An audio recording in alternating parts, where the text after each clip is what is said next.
gente. Aqui está a Luísa começando o vídeo de fazer uma fogueira. Muito Então, bem.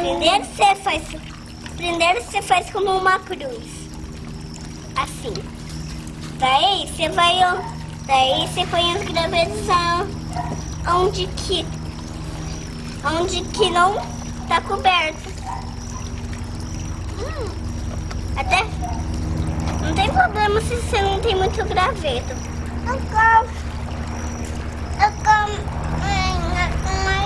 Porque vai dar certo. Pronto. Agora o Pedro vai botar fogo na fogueira, vai. Pronto, agora sai da frente, Pedro.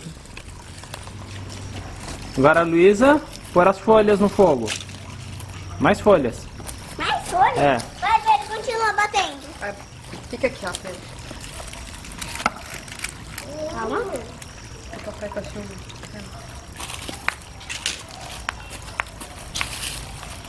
Agora tem que assoprar, senão o fogo não pega.